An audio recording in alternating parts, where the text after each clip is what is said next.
بسم الله والصلاة والسلام على رسول الله. أعزائنا المتابعين، يا رب تكونوا بخير. ده يا جماعة كيس السي فود بالصوص الأحمر، إن شاء الله هننفذه النهاردة مع بعض. أنا حبيت أوريلكم النتيجة النهائية عشان تكملوا معنا الفيديو للآخر. طبعا أنا مستخدمة منتجات بحرية طبعا، مش سي فود بس، أنا حاطة كمان خضار. طبعا في ناس بتحط بروكلي وناس بتحط مشروم كمان. انا حطيت جزر وبطاطس. طبعا انا مستخدمة هنا طبعا جمبري وكابوريا وكاليماري وقواقع كمان مخلية. فهنسمي كده ان شاء الله وهنشوف بالتفصيل احنا عملنا ايه. اهي يا جماعة بوريكم الكابوريا والخضار بتاعنا. زي ما قلت لكم انتم ممكن تحطوا اي خضار تاني. طبعا معايا قواقع مخلية وكاليماري وكابوريا وجمبري، ودي قواقع اسمها طماطم يا جماعة، والناس في الشرق اسيا بيسموها طماطم يعني،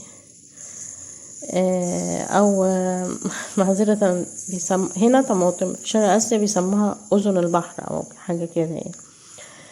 طبعا نزلت بمعلقتين زيت وعليهم بصلة مفرومة ناعم، وعليهم نص معلقة توم مفروم. السي فود يا جماعة مفيد جدا. طبعا الطماطم بتاعتنا هنزل بيها. طبعا انا ما ملونتش قوي البصل يا جماعة لو لاحظتوا. هنا البهارات اللي هستخدمها معايا معلقة ملح ونص معلقة سكر، وطبعا معايا كمون كزبرة فلفل اسمر. تمام. هنغطي بقى يا جماعة على الصلصة دي. طبعا اللي يحب السبايسي يعني ممكن نحط هريسة شطة، معلقة هريسة شطة، او الصوص الكوري الاحمر يا جماعة معاها هتبقى كويسة. ده طبعا اللي بيحب الاكل الحراق يعني.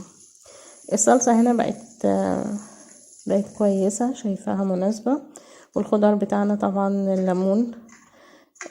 زي ما قلت لكم انا اكتفيت بالبصل، معذرة بالبطاطس والجزر. انتوا ممكن موضوع الخضار ده ممكن بروكلي، ممكن ذرة. طبعا لازم الليمون على المنتجات البحرية دي. فمعنا رشة ليمون جريئة كده.